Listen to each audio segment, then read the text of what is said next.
ശ്രുതിയും അശ്വിനും ഗൃഹപ്രവേശത്തിന് തയ്യാറായി നിൽക്കുമായിരിക്കും. ശ്രുതിക്ക് നിലവിളക്ക് കൊടുക്കുന്നുണ്ട്.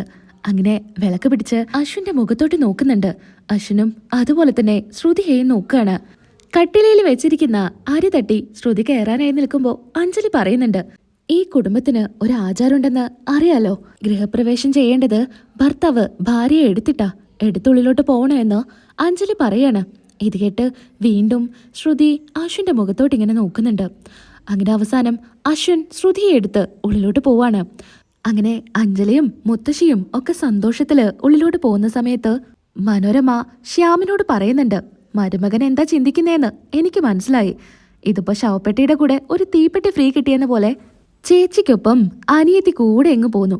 അതല്ലേ ചിന്തിക്കുന്നേ. ഇനിയിപ്പോ എന്ത് ചിന്തിച്ചിട്ട് എന്താ കാര്യം? ഗോഡ് എന്തെങ്കിലും തീരുമാനിക്കും, അത് നമ്മൾ അനുഭവിക്കണ്ടേ എന്നും പറഞ്ഞ് മനോരമ ഉള്ളിലോട്ട് പോവാണ്. ശ്യാമാകെ ദേഷ്യത്തിൽ നിൽക്കുമായിരിക്കും. പിന്നീടായിട്ട് അശ്വിൻ ശ്രുതിയുമായിട്ട് റൂമിലോട്ട് പോകുന്നുണ്ട്. അശ്വിനാണെങ്കിൽ ശ്രുതിയുടെ മുഖത്തോട്ട് ഇങ്ങനെ നോക്കുന്നുണ്ട്. ശ്രുതി അതുപോലെ തന്നെ ഇങ്ങനെ നോക്കുകയാണ്. അങ്ങനെ ശ്രുതിയെ നിലത്ത് വെക്കുന്ന സമയത്ത് ശ്രുതിയുടെ കമ്മല് അശ്വിന്റെ ഷർട്ടിൽ കുടുങ്ങുന്നുണ്ട്. അങ്ങനെ അശ്വിൻ കുറച്ചു നേരം ശ്രുതിയെ തന്നെ ഇങ്ങനെ നോക്കുകയാണ്. പിന്നീട് ആ കമ്മല് ഇങ്ങ് വലിച്ചെടുക്കുകയാണ് ശ്രുതി. അപ്പോഴേക്കും കമ്മലൂരി നിലത്തോട്ട് ചാടാൻ നിൽക്കുന്ന സമയത്ത് അശ്വിൻ അത് പിടിക്കുന്നുണ്ട്. അങ്ങനെ ശ്രുതിക്ക് ആ കമ്മല് കൊടുക്കുകയാണ്. രണ്ടുപേരും അങ്ങോട്ടും ഇങ്ങോട്ടും ഇങ്ങനെ നോക്കി നിൽക്കുന്നുണ്ട്. പിന്നീട് കാണിക്കുന്നത് അഞ്ജലിയും ശ്യാമും കൂടെ അശ്വിനും ശ്രുതിക്കുള്ള റൂം അലങ്കരിക്കുമായിരിക്കും. പൂക്കളെല്ലാം വിതറുന്ന സമയത്ത് ശ്യാം ചോദിക്കുന്നുണ്ട്, എന്താ അഞ്ജലി, നിനക്ക് എന്തിന്റെ കേടാ? നീ എന്തിനാ ഇതൊക്കെ ചെയ്യുന്നേ? ചെയ്തല്ലേ പറ്റൂ. ഞാൻ ആകാശിനും ഇതുപോലെ എല്ലാ കാര്യങ്ങളും ചെയ്തിട്ടുണ്ട്. അതുപോലെ കുഞ്ഞിന്റെ കാര്യവും ഞാൻ തന്നെ നോക്കണ്ടേ? അതെന്റെ കടമയല്ലേ. എനിക്ക് മാത്രമല്ല, അളിയനും ആ കടമയുണ്ട്. ശ്യാമേട്ടൻ എന്തായാലും ഇത് പിടിക്ക്, ഈ പൂക്കളൊക്കെ ഇതിൽ വിതറ് എന്നും പറഞ്ഞ് ആ പാത്രം അങ്ങ് ശ്യാമിന്റെ കയ്യിൽ കൊടുക്കാണ്. ദേഷ്യത്തോടു കൂടി ശ്യാം ആ പൂ പിടിച്ച് ഇങ്ങനെ തിരുമ്പുന്നുണ്ട്. ഈ സമയത്ത് ശ്യാം ആലോചിക്കുന്നത് അശ്വിൻ ശ്യാമിനോട് പറഞ്ഞ ഓരോ കാര്യങ്ങളുമായിരിക്കും. ഇതൊക്കെ ആലോചിച്ച് ആകെ ദേഷ്യത്തിൽ നിൽക്കുകയാണ്. അങ്ങനെ എല്ലാ കാര്യങ്ങളും ശ്യാമും ചെയ്യാണ്. എന്നിട്ട് അഞ്ജലി പറയുന്നുണ്ട്, ഞാൻ എന്തായാലും അവരെ വിളിച്ചോണ്ട് വരാം എന്നും പറഞ്ഞ് അഞ്ജലി അങ്ങ് പോകുന്നുണ്ട്. അങ്ങനെ അഞ്ജലി ശ്രുതിയെ വിളിച്ചു വരുന്നുണ്ട്. കയ്യിലാണെങ്കിൽ പാൽ ഗ്ലാസ് കൊടുക്കാണ്. ഇതൊക്കെ കണ്ട് സഹിക്കാനാവാതെ ശ്യാമ നിൽക്കുന്നുണ്ടായിരിക്കും. അങ്ങോട്ടേക്ക് അശ്വിൻ വരുന്നുണ്ട്. അശ്വിനാണെങ്കിൽ വരുന്ന സമയത്ത് അഞ്ജലി പറയുന്നുണ്ട്, ഇനി നമുക്കങ്ങ് പോവാം ശ്യാമേട്ട എന്നും പറഞ്ഞ് അഞ്ജലി പുറത്തോട്ട് പോവാണ്. ശ്യാമാണെങ്കിൽ ശ്രുതിയെ തന്നെ ഇങ്ങനെ നോക്കുമായിരിക്കും. പെട്ടെന്ന് തന്നെ അശ്വിൻ വന്ന് ഡോർ അടയ്ക്കുന്നുണ്ട്. ഈ സമയത്ത് കുറച്ചു നേരമൊക്കെ അശ്വിനെ നോക്കി തന്നെ ശ്രുതി ഇങ്ങനെ നിൽക്കുന്നുണ്ട്. പിന്നീട് സഹിക്കാനാവാതെ ശ്രുതി പറയുന്നുണ്ട്, എന്തിനു നിങ്ങൾ എന്നെ ഇങ്ങനെ സങ്കടപ്പെടുത്തുന്നേ?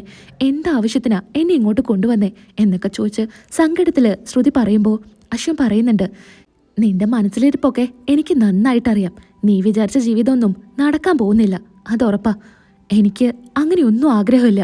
ഈ വീട്ടിലെ മരുമകളായിട്ട് ഇവിടെ താമസിക്കണമെന്നോ എല്ലാ സൗകര്യങ്ങളും അനുഭവിക്കണമെന്നോ ഒന്നും എനിക്കില്ല. എന്നെ ഒന്ന് ഇവിടുന്ന് രക്ഷപ്പെടുത്തി വിട്ടാൽ മതി. ഈ റൂമിൽ നിന്റെ കൂടെ ജീവിക്കണമല്ലോ, അത് ആലോചിക്കുമ്പോഴാ എനിക്ക് ദേഷ്യം വരുന്നത്. ഈ വീട്ടിലെ മെയ്ഡിന് കൊടുക്കുന്ന പരിഗണന പോലും നിനക്ക് ഞാൻ തരില്ല. 6 മാസം വരെ നീ എൻ്റെ ഭാര്യയായിട്ട് കഴിയണം. അത് കഴിഞ്ഞാൽ നിനക്ക് നിന്റെ പാട്, എനിക്ക് എൻ്റെ പാട്. പിന്നെ മറ്റുള്ളവരെ മുൻപിൽ നമ്മൾ നല്ല സ്നേഹനിധിയായിട്ടുള്ള ഭർത്താവാ. റൂമിനുള്ളിൽ ആ പരിഗണനയൊന്നും വേണ്ട. റൂമിനുള്ളിലെ നീ ഇങ്ങനെ എൻ്റെ അടുത്ത് അധികം സംസാരിക്കുകയും വേണ്ട, മനസ്സിലായോ? നിങ്ങളും ഓവറായിട്ട് സംസാരിക്കണ്ട, എനിക്കതൊന്നും അങ്ങ് ഇഷ്ടപ്പെടുന്നില്ല എന്നൊക്കെ പറഞ്ഞ് കൈ ചൂണ്ടി സംസാരിക്കുകയാണ് ശ്രുതി. ഈ സമയത്ത് അശ്വിൻ ശ്രുതിയുടെ കൈ കയറി പിടിക്കുന്നുണ്ട്. ആവശ്യമില്ലാതെ സംസാരിക്കരുത്, നീയേ ഇങ്ങ് വാ എന്നും പറഞ്ഞ് വലിച്ചഴച്ച് ബാൽക്കണിയിലോട്ട് കൊണ്ടുപോകുന്നുണ്ട്. ഇനി തൊട്ടേ നിന്റെ ബെഡ്റൂം ഇവിടെയാ, നീ ഇനി ഇവിടെ കിടന്നാ മതി, ഇനി ഉള്ളിലോട്ട് വരരുത് എന്നും പറഞ്ഞ് ഡോർ അങ്ങ് ലോക്ക് ചെയ്യാണ്. അങ്ങനെ അശ്വിൻ ഉള്ളിലോട്ട് പോകുന്നുണ്ട്. ഉള്ളിൽ പോയി ദേഷ്യത്തോടു കൂടി അലങ്കരിച്ചിരിക്കുന്ന പൂക്കളും തോരണങ്ങളും എല്ലാം വലിച്ചു പൊട്ടിക്കുന്നുണ്ട്. എന്നിട്ട് ബെഡെല്ലാം എടുത്ത് കുടഞ്ഞ് ആ പൂക്കളെല്ലാം എടുത്ത് കളയാണ്. അതിനുശേഷം അശ്വിൻ കുറച്ചു നേരം അവിടെ ഇരിക്കുന്നുണ്ട്. പിന്നീട് അശ്വിൻ പലതും ആലോചിക്കുകയാണ്, പഴയ കാര്യങ്ങളെല്ലാം. ശ്രുതി ഇങ്ങനെ തണുത്ത് വരച്ചിരിക്കുന്ന സമയത്ത് പുതച്ചു കൊടുത്തതും കാര്യങ്ങളൊക്കെ ഇങ്ങനെ ആലോചിക്കുകയാണ് അശ്വിൻ. ഇനി തണുപ്പത്തിരുന്നാൽ എന്തെങ്കിലും പ്രശ്നം വരുമോ എന്നോർത്ത് അലമാറയിലിരിക്കുന്ന ഒരു ബെഡ്ഷീറ്റ് എടുത്ത് ഡോർ തുറന്ന് ശ്രുതിക്കിട്ട് കൊടുക്കുകയാണ്. ശ്രുതിയാണെങ്കിൽ പാവം തണുത്ത് വരച്ച് അവിടെ ഇരിക്കുകയായിരിക്കും. അശ്വിൻ കൊണ്ടുവന്ന ബെഡ്ഷീറ്റൊന്നും എടുക്കാതെ ശ്രുതി അങ്ങനെ കരഞ്ഞുകൊണ്ട് അവിടെ ഇരിക്കുമായിരിക്കും. പിന്നീട് കാണിക്കുന്നത് അശ്വിൻ വീണ്ടും ഉറങ്ങാനായിട്ട് ശ്രമിക്കുന്നുണ്ട്. കട്ടിലിൽ കിടന്ന് പുതച്ചൊക്കെ കിടക്കുകയാണ്.